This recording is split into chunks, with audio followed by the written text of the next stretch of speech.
Spoiler alert, I didn't expect this to happen.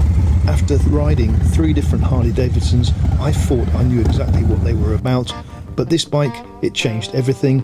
Not only is this the first Harley I've actually liked, but because I got to throw a leg over both the raw analog 2024 model and the brand new 2025 version, I'm going to show you exactly why this machine finally broke through my classic bike skepticism.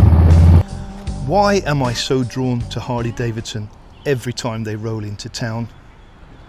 Do I secretly want one? Today, Richco Harley from Chiang Mai have rolled up in town again with their mobile workshop and offering 3 test rides, so it's rude not to. And today, they've turned up with this, the Low Rider ST. Definitely my style of bike. I've already ridden 3 Harley-Davidsons courtesy of Richco Chiang Mai. The Nightster first of all, then the Street Glide, and then the Fat Boy, all completely different. But none of them actually rang my bell. Today I'm hoping that's going to change with this, the Low Rider ST.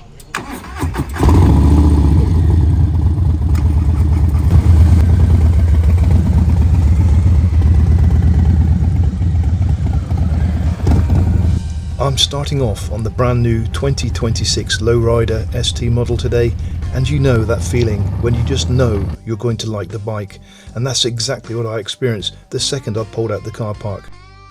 It's still a little intimidating with all that power. It's a step up from what I'm used to, but it's nice to know this newer model is a significant leap forward in tech.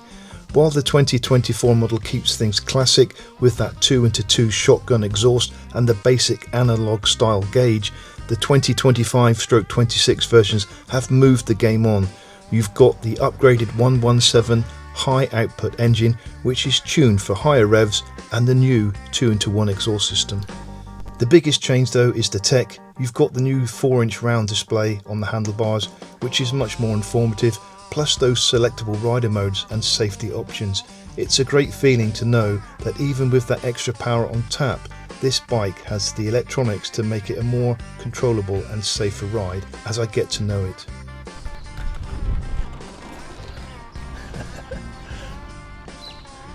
And ergonomic wise, I'm loving it already.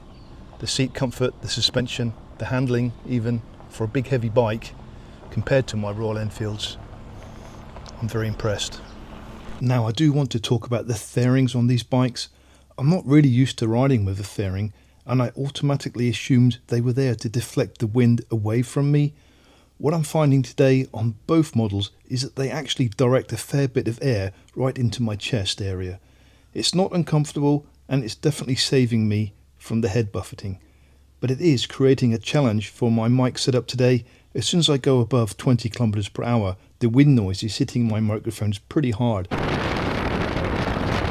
So please forgive the audio quality while I work through that. Now for me, riding here in 38 degrees Thailand, that actually is quite refreshing, but I am surprised there are no vents that you can close off. If you were riding this back in cold and wet England, or anywhere in Europe for that matter, having that consistent wind hitting your chest could be a real problem. But today, I'm very grateful for it. Oh.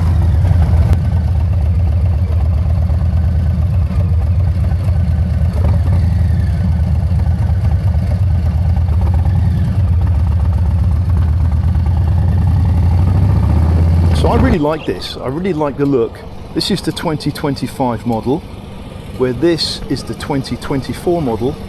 Because it's got a stock exhaust, I'm going to try this. So, standard exhaust on this one is what I'm hoping. Yes. So I think this is going to be more my style. The 2024 model ST. It's got a more simplistic dash, control.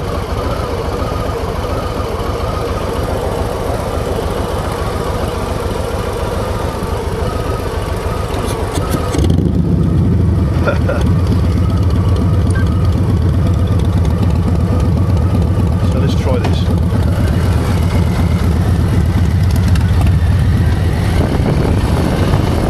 So we've gone from a very loud bike to a very quiet bike. Chalk and cheese, very certainly chalk and cheese. Which one am I preferring?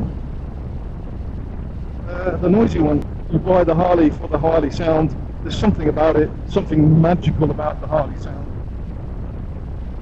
As soon as you hear one, everyone stops to have a look.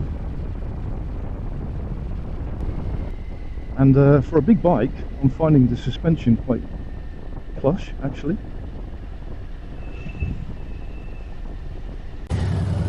Right, it's definitely not liking the traffic.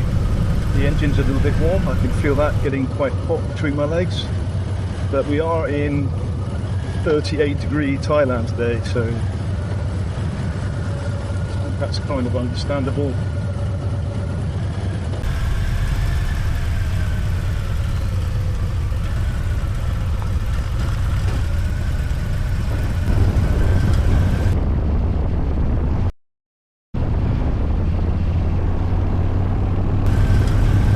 Certainly got the power, and straight away, just for that bit of air, the engine's cooled down straight away. So it's definitely a bike that needs to be kept moving. Out of all the Harleys I've ridden so far, this is the one that fits me the best. Definitely low seat height, more manageable. There's my Royal Enfield.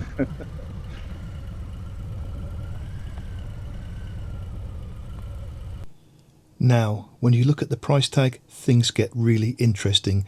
In the US, you're looking at a starting price of roughly $24,000. In the UK, it starts at around £21,000. But here in Thailand, it's a different story. Even though these bikes are now assembled locally, the price sits at 1.28 million Thai baht, which when you convert that, works out to roughly £29,000.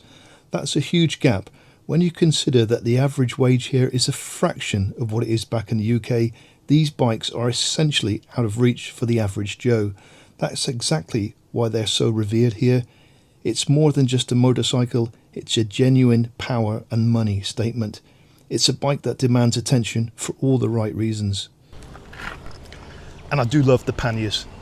That would sell me the bike on its own, the way the panniers are easily loaded and on and off the bike. Out of the bunch of Harley-Davidson, this is the one I would choose so far, unless you can make different recommendations to me. I do find myself preferring the 2026 model today, the rider modes, the rider safety enhancements and that extra power. I'm really tempted by this bike, but it's a tough pill to swallow when you consider the price. It's roughly a third more expensive here in Thailand than what it is in Europe or the US. It makes it pretty unaffordable, but that's where you guys come in. Which one would you prefer, the classic 2024 or the heavy tech 2026? Have you ridden one of these? Do you own one? What do you think? Let me know in the comments, and hey, if you want to help me justify taking the plunge on this bike, please do like and subscribe. It really goes a long way.